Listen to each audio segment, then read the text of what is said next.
Live from New Delhi, you're watching DD India News Hour, India's voice to the world. I'm Abhishek Mahajan, coming up in the next hour.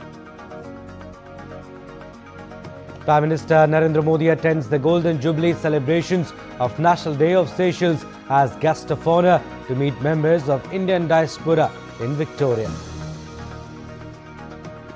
Benjamin Netanyahu says Israel destroys Hezbollah's underground infrastructure in southern Lebanon. US and Iran agreed to halt recent hostilities in the Gulf and renewed talks over Hormuz dispute. Technical talks will be held in Qatar on Tuesday. Heatwave shatters records across Central and Eastern Europe, recording around 1,300 excess deaths since June 21st. Germany, Czechia, Poland and Hungary sweltered through hottest days on record. And in sports, Canada script history in FIFA World Cup, beat South Africa in their first ever knockout clash.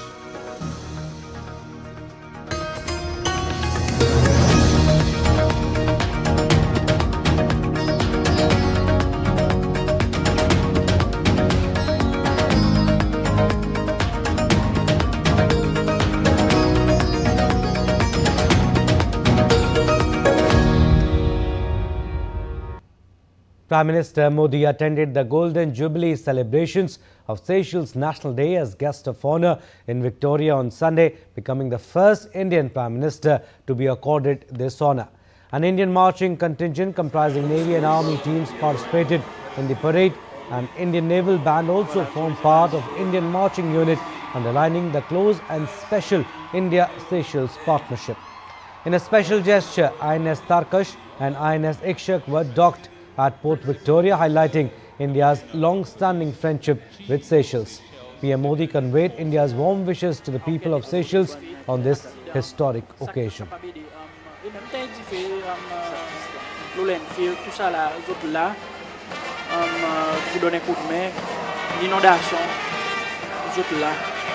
Yes, et là, en ce moment, nous pouvons voir un plateau étranger, nous chinois la cime, le commencement dans les blancs, et là, ça peut suivre avec plateau indien. Les autres matchs différents. C'est du côté salon, oui. Bonne la force c'est qu'on balance la droite. Il est nous peut être ça bonne plateau indien. Also on Sunday, Prime Minister Modi became the first Indian Prime Minister to address the National Assembly of Seychelles, calling the occasion a special honor. In his remarks, he highlighted the deep historical and people-to-people ties, along with the potential of maritime security, climate justice, training links and digital cooperation between India and Seychelles. Marking a historic milestone in bilateral relations between India and Seychelles, Prime Minister Narendra Modi addressed the National Assembly of Seychelles, becoming the first Indian Prime Minister to do so. This also marks the 20th Parliament that Prime Minister Modi has addressed during his tenure. Addressing the House, Prime Minister emphasized that the Indian Ocean is not a barrier but a bridge that connects India and Seychelles as old friends. The Indian Ocean does not separate India and Seychelles. It connects us. That is why we meet not as strangers. We meet as old friends. Prime Minister expressed gratitude to the Speaker, calling the invitation to address the House a rare privilege. Prime Minister also highlighted that India and Seychelles share ties that date back to August 1770. Well before formal diplomatic relations, with centuries of people-to-people connections, shaping a shared story of friendship across generations. Prime Minister further outlined India's Mahasagar vision, aimed at promoting inclusive growth and regional cooperation across the Indian Ocean. Our vision is captured in the idea of Mahasagar, mutual and holistic advancement for security and growth across regions. Mahasagar. This vision recognizes that our futures are interconnected and interdependent. And we will continue to work together for a safer and more secure Indian Ocean region. Prime Minister Modi earlier interacted with the Speaker of National Assembly of Seychelles. Prime Minister Modi's historic visit marked a new chapter in the ties of India and Seychelles, reinforcing a shared vision for democracy, maritime security, and regional cooperation in the Indian Ocean. Tripti Tripaঠি's report for DD India. Prime Minister Modi also held talks with the leader of the opposition in the Seychelles National Assembly, Bernard Georges, and discussed various aspects of India-Seychelles partnership. Two leaders discussed various subjects relating to India-Seychelles partnership. He expressed gratitude for his warm remarks at the National Assembly earlier on Sunday. After his address, PM Modi said he was glad to see India-Seychelles relations having broad support across all sections of society in Seychelles.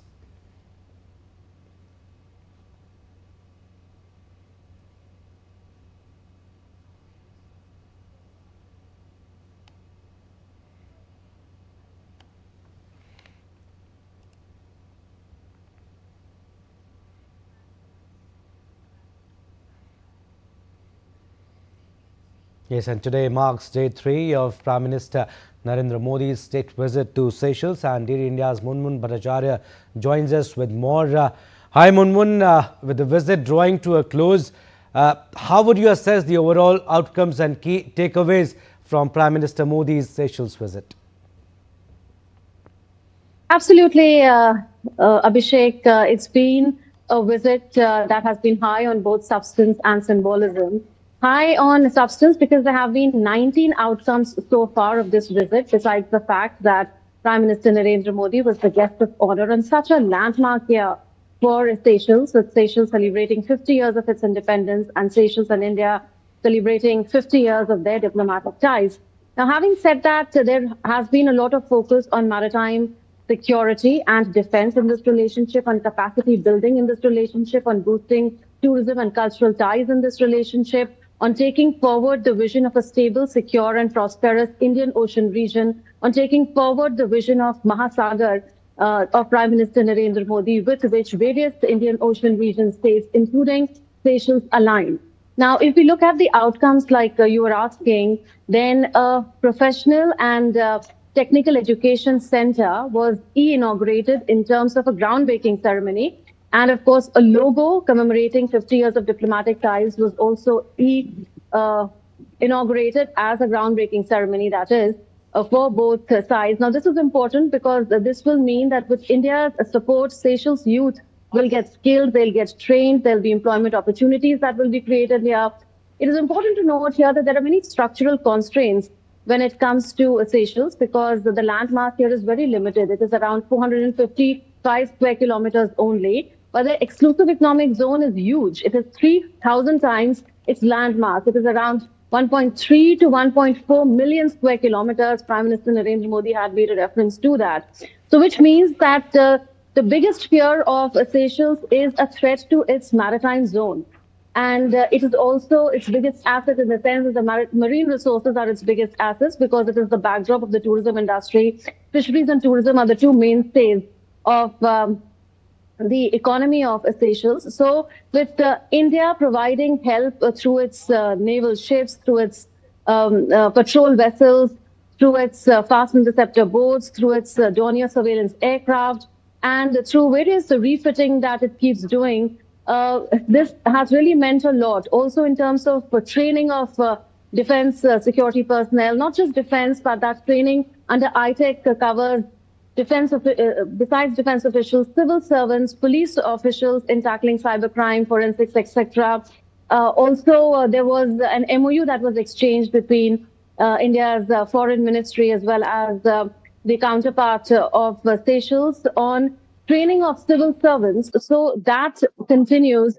And besides that, it was also decided that a new National Seychelles Hospital will be coming up with India's help.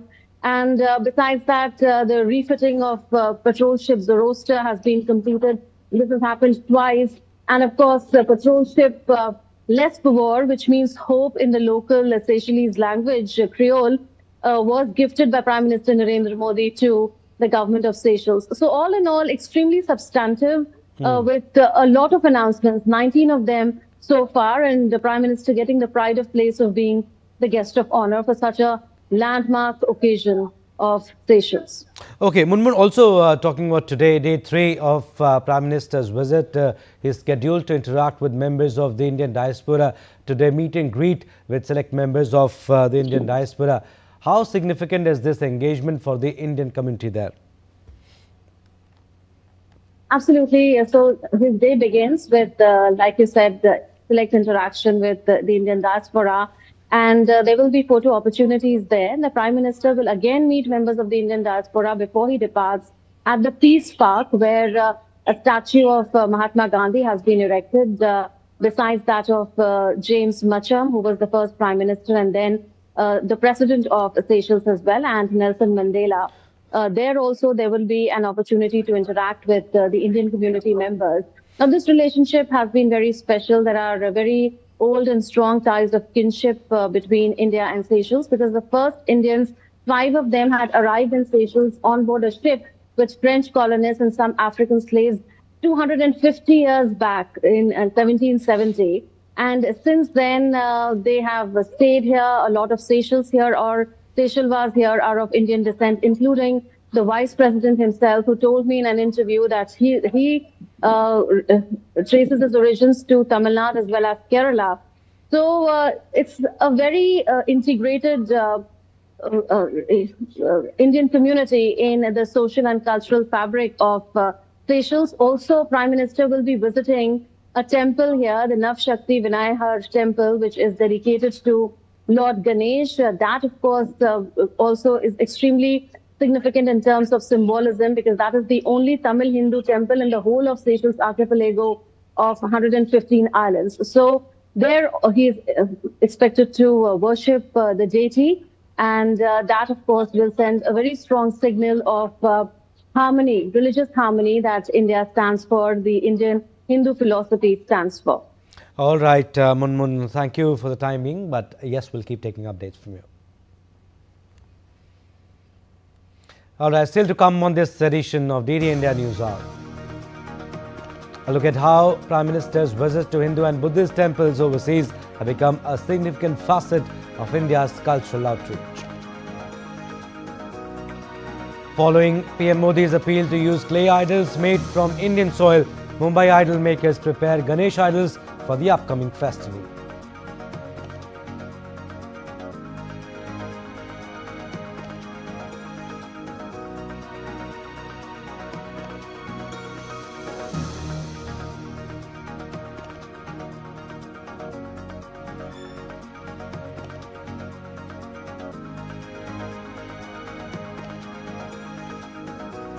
And up next, mock drill held in Kargil to test emergency response.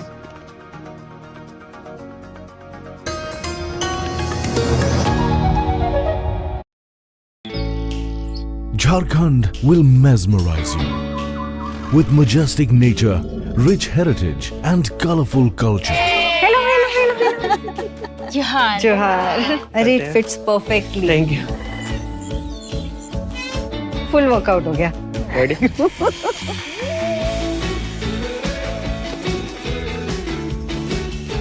Postcards from Jharkhand on National Geographic. Welcome back. You're watching DD India News Hour. I'm Abhishek Mahajan. Let's now take a look at Prime Minister Narendra Modi's itinerary for today at Seychelles. At around 11:15 hours IST, the Prime Minister will hold meet and greet with select members of Indian diaspora. He will then visit the Nav Shakti Vinayar temple located in Victoria, Mahe. It is the only Hindu temple in Seychelles which was built in 1992. It features a vibrant, colourful Dravidian-style Gopuram and is dedicated to Lord Ganesha, the remover of obstacles. He will then pay floral tributes at Mahatma Gandhi statue. At around 12:30 hours IST, he will emplane for New Delhi.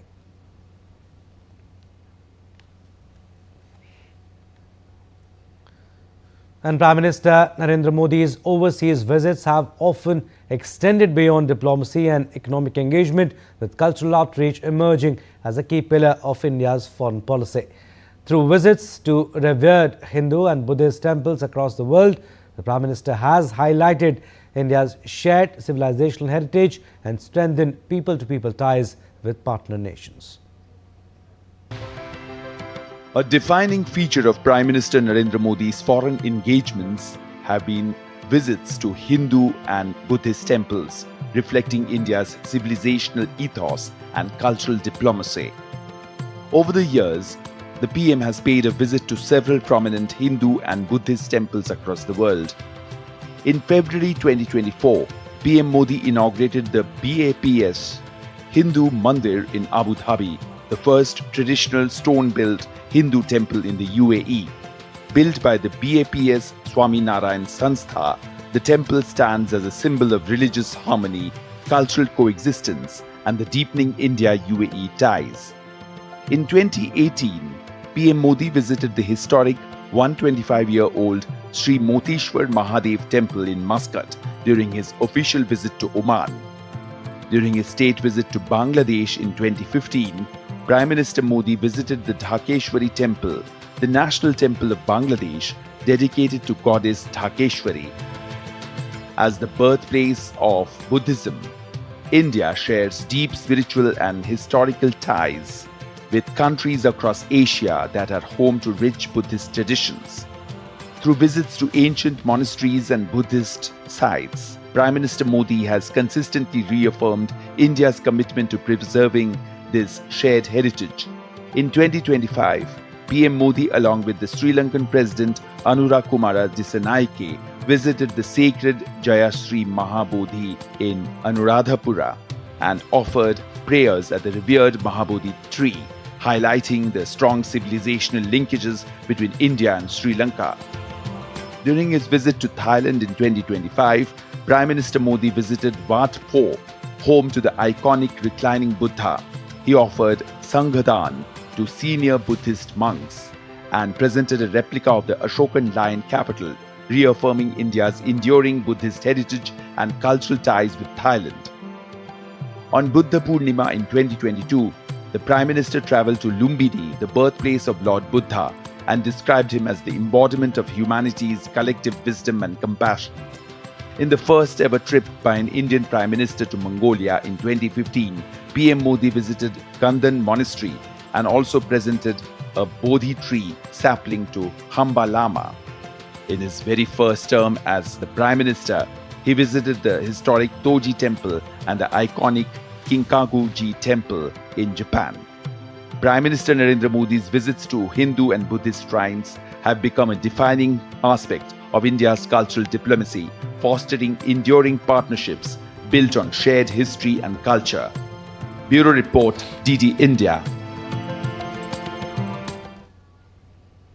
And across continents, Prime Minister Modi has paid tribute to global leaders whose ideals continue to inspire generations, from Mahatma Gandhi and Nelson Mandela to Kwame Nkrumah and Shinzo Abe. These moments have reflected India's respect for peace, democracy and shared human values. Here's a look at those significant tributes.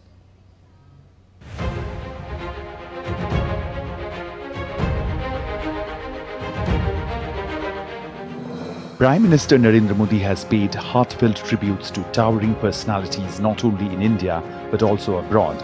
From London to Johannesburg, Washington to Copenhagen, his gestures have carried India's message of peace, justice and universal brotherhood to the world.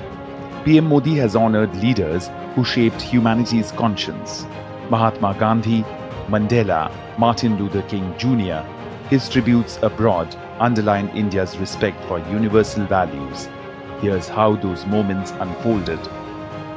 In the year 2025, Prime Minister Narendra Modi paid floral tributes at the bust of Mahatma Gandhi in Buenos Aires during a historic bilateral state visit to Argentina. He also paid homage to Rabindranath Tagore there. In July 2025, PM Modi paid homage to Kwame Nkrumah, Ghana's founding president, at Kwame Nkrumah Memorial Park in Accra. In the same year, during his official visit to Mauritius in March, Prime Minister Narendra Modi paid tribute to two eminent figures in the country's history: Sir Sivu Sagar Ramgoolam, the founding father and first Prime Minister of Mauritius, and Sir Anirudh Jagannath, former President and Prime Minister. In 2024, during his two-day visit to Guyana, Prime Minister Narendra Modi honoured Mahatma Gandhi by paying tribute at the statue located in the Promenade Garden in Georgetown. In 2024, Prime Minister Narendra Modi paid homage at Gandhi statue in Kiev. In 2023, PM Modi paid tribute to the bust of Mahatma Gandhi at UN headquarters. In a post on X, PM said, "His endearing message of peace, non-violence and harmony continues to guide and inspire us and stands as a beacon for the world." In 2023, Prime Minister Narendra Modi unveiled the bust of Mahatma Gandhi in Hiroshima, Japan. The Mahatma Gandhi bust has been gifted by the government of India to the city of Hiroshima as a symbol of friendship and goodwill between India and Japan. In September 2022, Prime Minister Narendra Modi attended the state funeral of former Japanese Prime Minister Shinzo Abe at the Nippon Budokan in Tokyo. He paid respects to a leader he regarded as a close friend and a staunch supporter of the India-Japan partnership. In 2019, Prime Minister Narendra Modi unveiled a bust of Mahatma Gandhi at Yonsei University in Seoul. PM said, "The thoughts and ideals of Bapu have the power to help us overcome the menace of terrorism and climate change, two challenges humanity faces in these times," said the Prime Minister. In 2017, PM Modi visited Portugal, where he and Portuguese Prime Minister Antonio Costa paid homage to Mahatma Gandhi in Lisbon. Prime Minister Narendra Modi visited the Nelson Mandela Foundation in Johannesburg in July 2016 to pay tribute to the legendary anti-apartheid leader Nelson Mandela. He also visited Constitutional Hill to honor the legacies of both Mahatma Gandhi and Nelson Mandela. In March 2015, Prime Minister Narendra Modi attended the funeral of Lee Kuan Yew, the founding father of modern Singapore and the country's first Prime Minister. Bureau Report, DD India. And in Mumbai, idol makers are preparing eco-friendly Ganesh idols for the upcoming festival.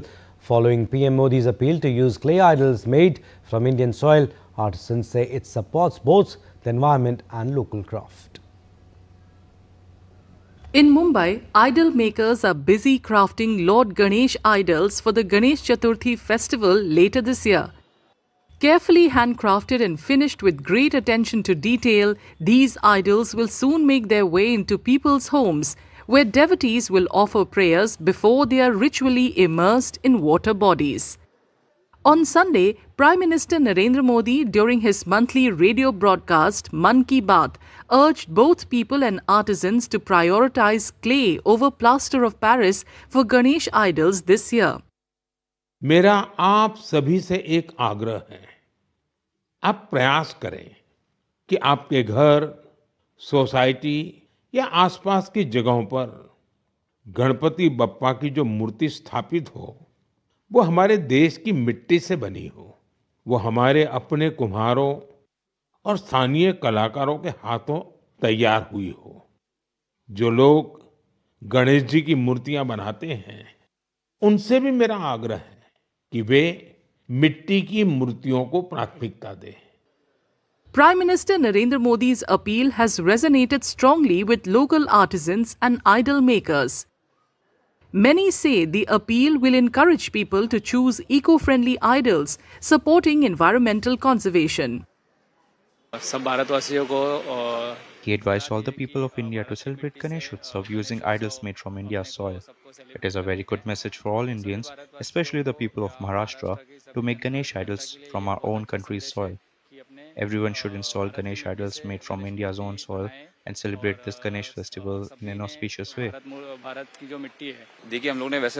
We actually started promoting eco-friendly Ganesh idols back in 2019 so that people could adopt more natural alternatives.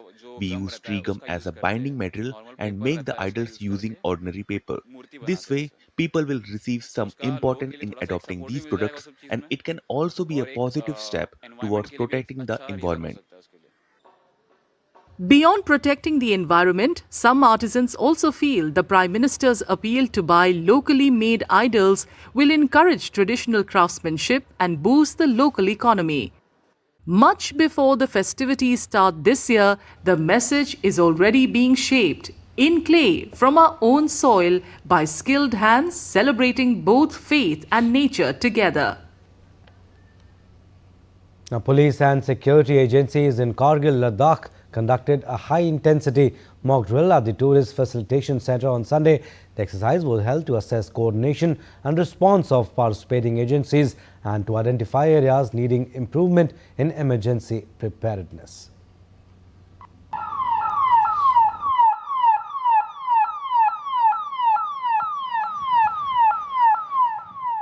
When terror strikes, preparedness can make the difference between chaos and an effective response. Keeping that objective in mind, police and security agencies in Kargil conducted a high-intensity mock drill at the Tourist Facilitation Center on Sunday, simulating a terror attack and rehearsing a coordinated response involving multiple departments. कभी भी कोई eventuality होती है. If any emergency or attack occurs, we need to assess how effective and prepared our forces are to respond. We also reviewed the coordination and readiness of other departments, including the fire and medical departments, to ensure a streamlined response. Keeping all these aspects in mind, we conducted a mock drill at the Tourist Facilitation Center in Kargil, as it is one of the town's major tourist locations. Officials said the drill would be reviewed to assess the response of participating agencies and identify areas for improvement. As you saw, the Ladakh police are fully prepared. We will also review exercise to identify any shortcomings so they can be addressed. We will continue conducting mock drills at different locations so that, in the event of an accident or an attack, we can respond as quickly as possible, save more lives, strengthen Kargil's image as a safe destination, and further boost tourism. For Kargil, one of the region's busiest tourist destinations and a strategically important town, the exercise highlighted the need for preparedness, public awareness, and coordinated action in responding to security threats. Still to come on this edition of DD India News Hour. Flights between Tehran and Dubai are set to resume on Monday, marking the reopening of a key air route. Father and son rescued after 4 days buried under rubble of Venezuela's earthquake. And in India, flood situation worsens after heavy rain in Dhemaji district of northeastern state of Assam.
Welcome back. You're watching DD India News Hour. I'm Abhishek Mahajan. Recap of our top stories.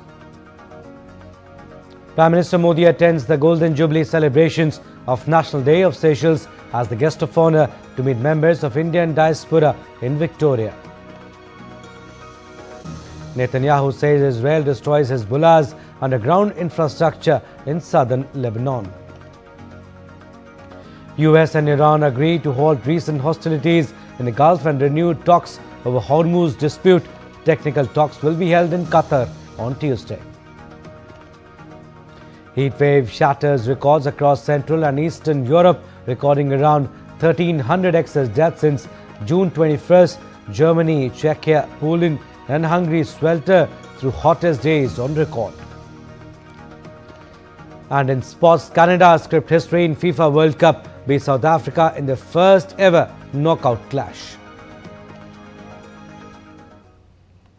Updates on West Asia crisis. Now, the United States and Iran have agreed to de-escalate tensions, with both sides standing down on potential strikes and allowing vessels to move freely in regional waters. A US official confirmed on Sunday that technical talks will continue on all aspects of the Memorandum of Understanding.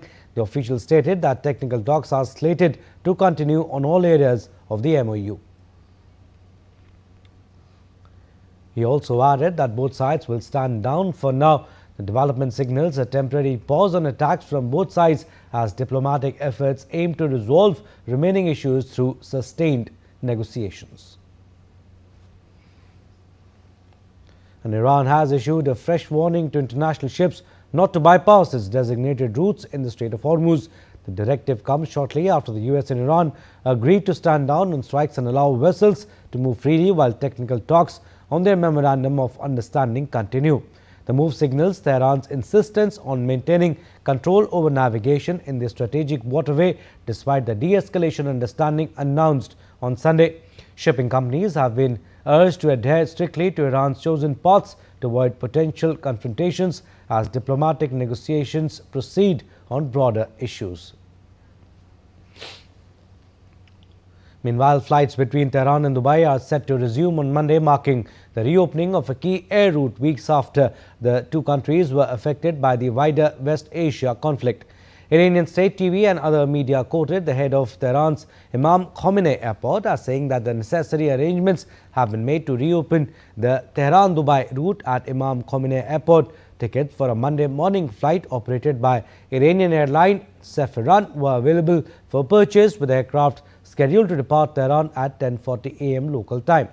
The resumption comes after Dubai's aviation sector faced repeated disruptions during the conflict when the airport was targeted by drone attacks and temporarily suspended operations on several occasions.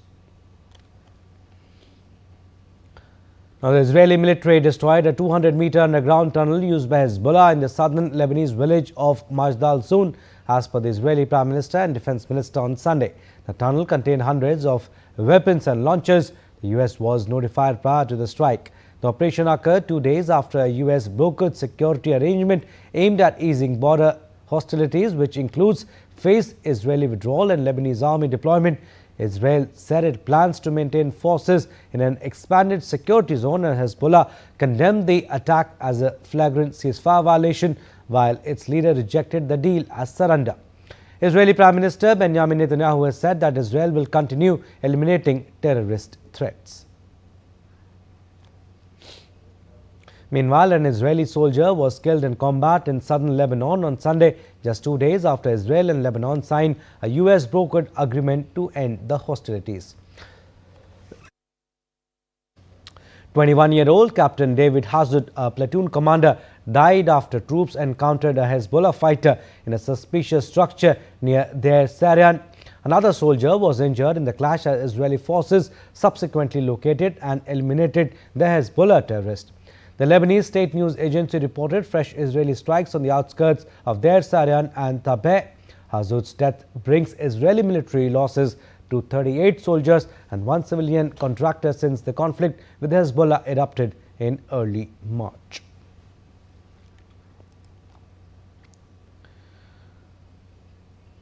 All right, Jessica Taneja has more information on this. She is joining us live from New Delhi. Hi Jessica, both sides have agreed to stand down on potential strikes while technical talks continue. Talks will be held in Qatar tomorrow, that is Tuesday. What does this indicate about the current diplomatic engagement between Washington and Tehran? Well, you saw last week there was exchange of fire. The fragile ceasefire stood at a point where it almost threatened the peace deal that is yet to be discussed and finalized. A framework, a memorandum of understanding was signed in Marseille. And after that, technical talks are due for the next 60 days. And with that exchange of fire, it did seem to indicate that things would not sort of ease out at this point in time. But as we're given to understand, those technical talks would continue. The 14-point agenda, which includes everything from the nuclear issue, from uranium enrichment to opening the Strait of Hormuz, and also including bilateral relations, what the Strait of Hormuz would be in terms of the ships that are able to transit. All of those discussions were due to take place, while there has been some limited understanding on what this was going to be. But strikes and counter-strikes, specifically on Bahrain and Kuwait, Bahrain being the home to Fifth Fleet, has created enormous outcry from the United States. You also heard from the President of the United States last week. He had put out a post on Truth Social saying that they will attack Iran, and they had, in fact, struck some communication facilities, and that is what in the retaliation we saw Iranian drones targeted towards Bahrain and Kuwait. And that led to certain tensions, for a brief moment as to where this fragile ceasefire stands and what kind of understanding have the two sides come to after what we saw in the recent past and the discussions that took place after that, the peace deal announcement in Switzerland and then, in France, and then, those discussions going on in Switzerland. So, of course, there is a lot that rests on this, especially when it comes to, the kind of temperament that has been maintained between the two in terms of allowing the talks to continue. There should be a diplomatic thaw that we saw, but diplomacy continues to do its work is what the expectation is not just from the United States and the Iranian side, but for the rest of the world, which is currently dealing with a massive crisis because of the closure of Strait of Hormuz. Abhishek. Yeah. Jessica, yes, even as the de-escalation understanding is in place, is there, Iran has issued fresh navigation directives in the Strait of Hormuz. What more details do you have on this? See, there are concerns about mines in the Strait of Hormuz, and also you saw a Panama-flagged container carrying 2 million barrels of oil was struck, and that drew widespread condemnation from not just the regional partners and the Gulf states, but from many countries across the world. Because look at the traffic at the Strait of Hormuz. Pre-war, it was 130 ships, and after this conflict, which began on February 28, has been reduced to just 20 ships exiting the Strait of Hormuz. And then the discussion also rests on what exactly would be the transiting position. And if you hear from the Iranian side, Abbas Araghchi, the foreign minister, had categorically stated that they will be getting into discussions and they will ensure that the pre-war traffic returns, so that that energy chokehold that has been sort of, keeping the world at, very, very worried about critical energy supplies, because it's not just oil, it's also about gas that comes in from the Gulf states. And a lot of countries, especially in South Asia and elsewhere, are dependent on it. And with the pre-war conditions not returning immediately, it does raise questions as to what the state would be and how safe would ships be, and not just for oil traffic, but also for commercial shipment. That's another concern, because there's a lot of discussion that needs to take place. Because if you look at the 60-day agreement announced by President Donald Trump, it had categorically stated that the ships would be allowed to pass without any transit fee, without any fear, without any threat or rapid escalation of violence or any kind of drone strikes. But with the recent incident, it has given some concern, and already the pre-war traffic is quite slow. So it does raise concern to the effect that whether these discussions would lead to something which would effectively bring an outcome where these ships are allowed a safe passage, because that is where the concern for most countries is. But we do have assurances from the Iranian foreign minister, but he also said that the discussions will continue with the Sultanate of Oman, because it also is an important regional partner and a country that has been involved in these negotiations for quite some time, from the very beginning to de-escalation, from de-escalation to now opening the safe passage for ships to pass through. So there have been guarantees, but these small incidents time and again have threatened peace, and with peace it has also threatened trade, and this on again, off again diplomacy seems to not just confusing the rest of the world, but also not giving a clear idea as to what lies ahead, Abhishek. All right, Jessica, we'll leave it at that. Thank you for inputs. Well, updates now on Venezuela earthquake. Rescue teams continued searching for survivors on Sunday after two powerful earthquakes devastated the South American nation. The death toll from Wednesday's twin earthquakes rose to at least 1,450, with over 3,150 injured, 12,700 displaced and 774 buildings destroyed, mainly in La Guaira state. Over 30 people were rescued over the weekend, though tens of thousands remain missing, heightening fears that time is running out to find the survivors. The government has restricted road access to speed up emergency operations and is setting up camps for displaced families. Hundreds of aftershocks continue to hamper rescue efforts. The U.S. Geological Survey warned the final death toll could exceed 10,000, making it one of Latin America's deadliest earthquakes. A father and his son were pulled out alive from the rubble of a collapsed building on Sunday, 4 days after the devastating earthquake. It was a scene that gave hope to the rescue workers active in the area as they race against the clock to find more survivors.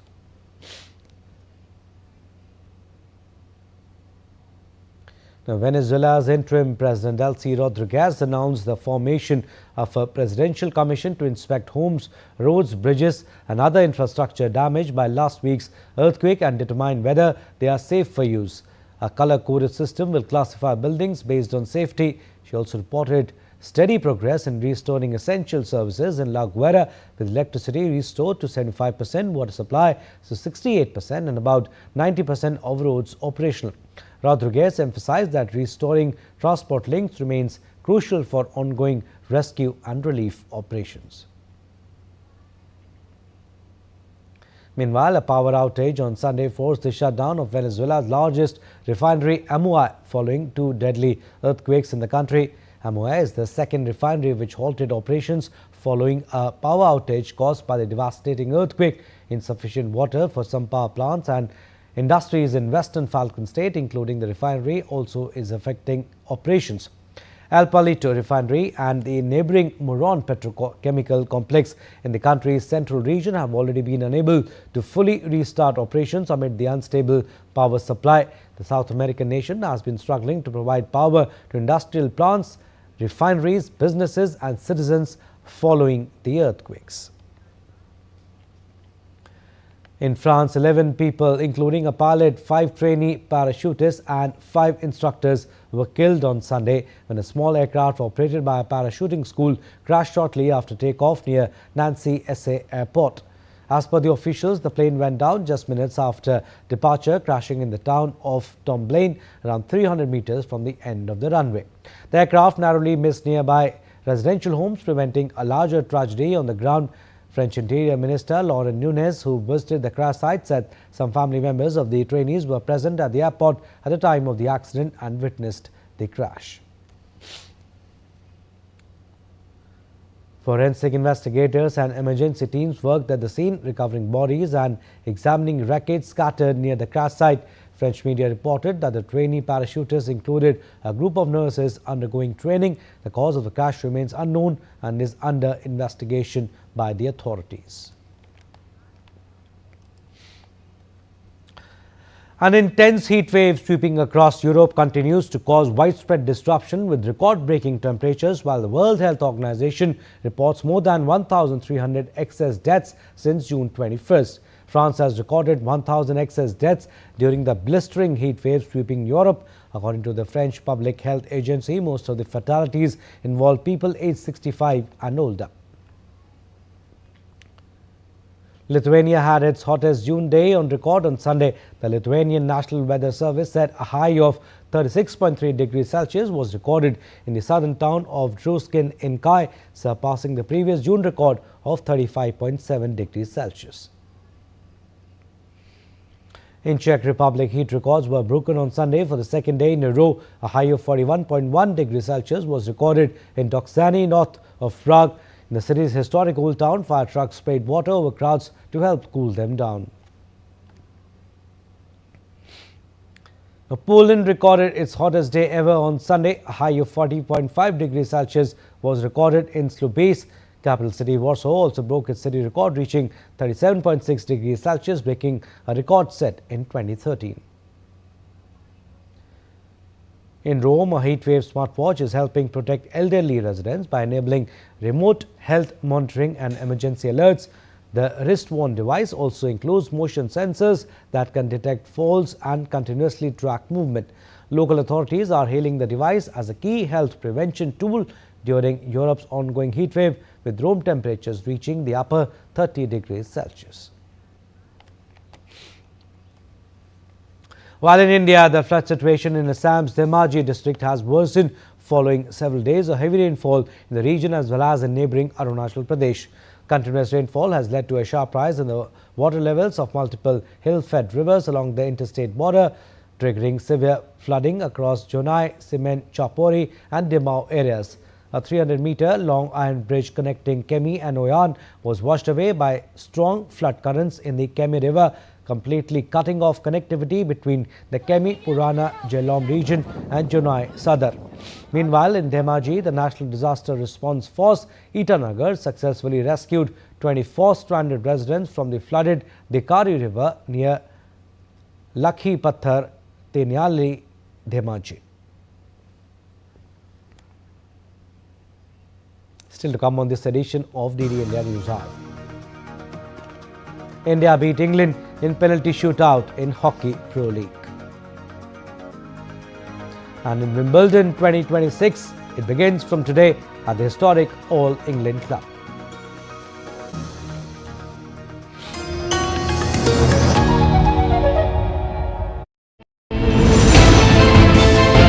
Geopolitics and trade deals. Economic challenges amid development. Hard work and the path to prosperity. It's the economy always. Between walkers, money is what money does and says. Supply creates its own demand. Between the bulls pulls and bears tears. When supply chains globalization and India rises to the podium. We'll get you centered with the Economic Brief at 8 p.m. every Thursday on DD India.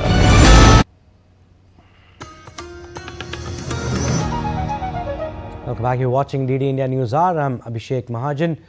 Sports updates first on FIFA World Cup 2026.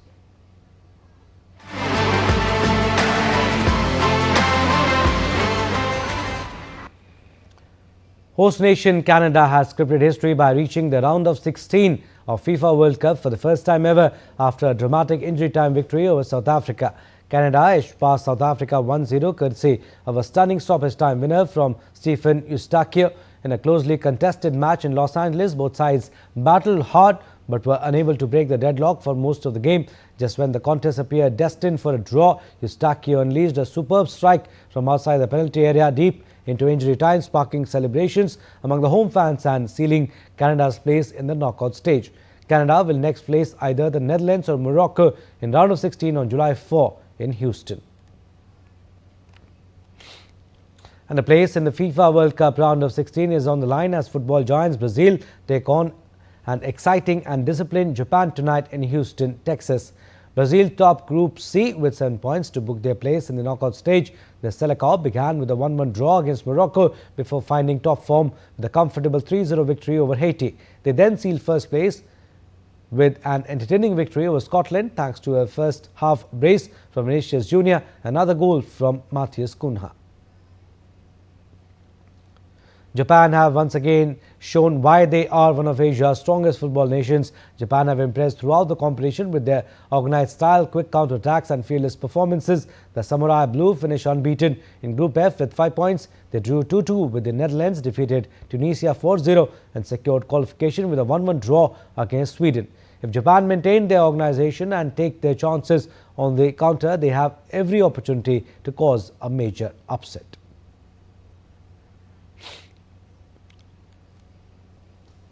Let's go across to DD India's Narayan Singh for more. Narayan, what a historic moment for the host nation. Canada has stormed into the FIFA World Cup round of 16 the very first time. Tell us, how big an achievement is this for the Canadian football?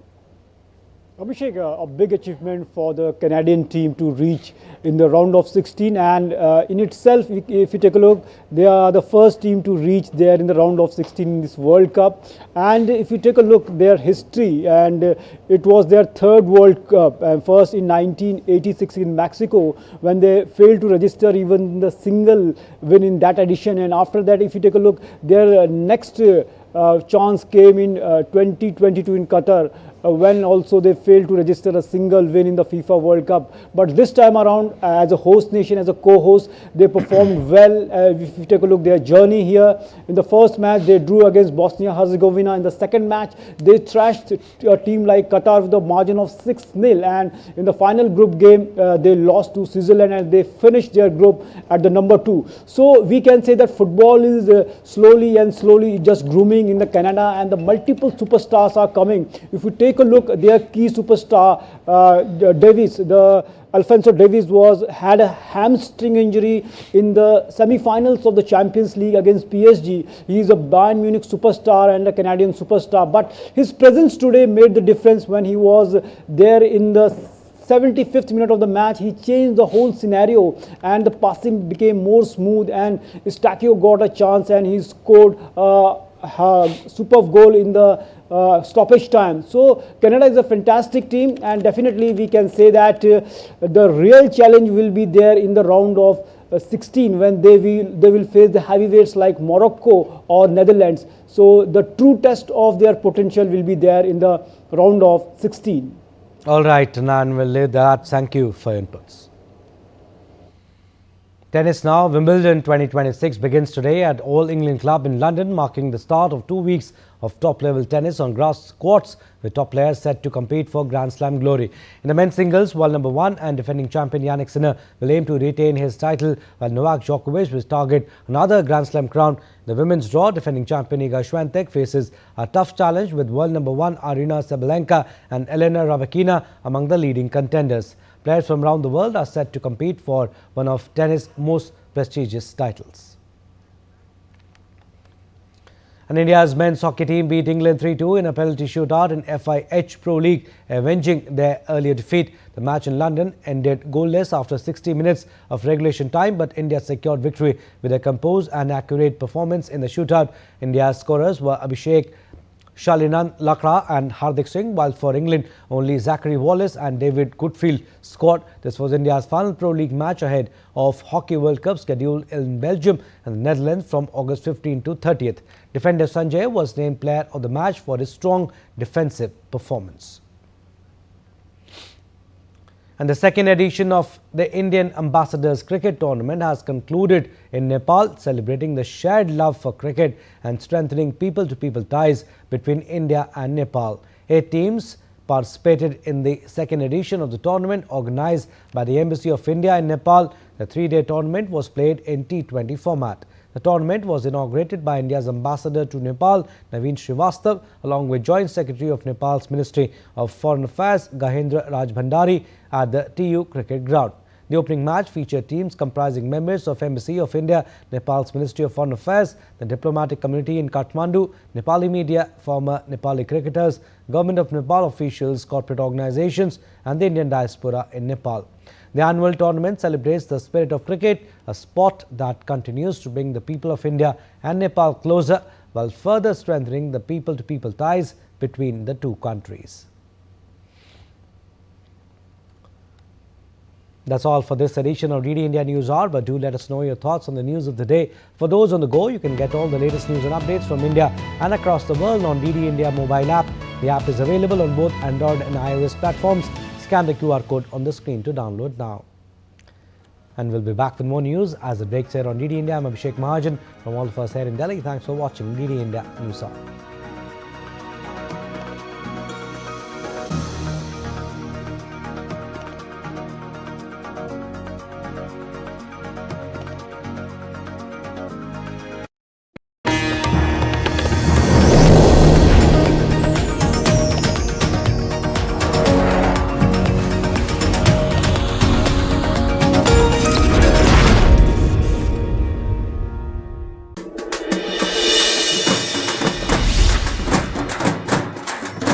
Namaskaram from Telangana,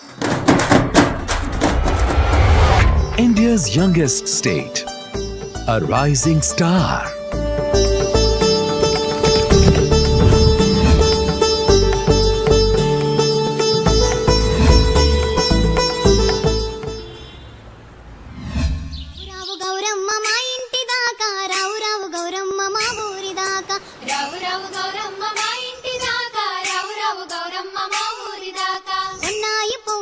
Gauramma పుత్రులు తెచ్చినాము గౌరమ్మ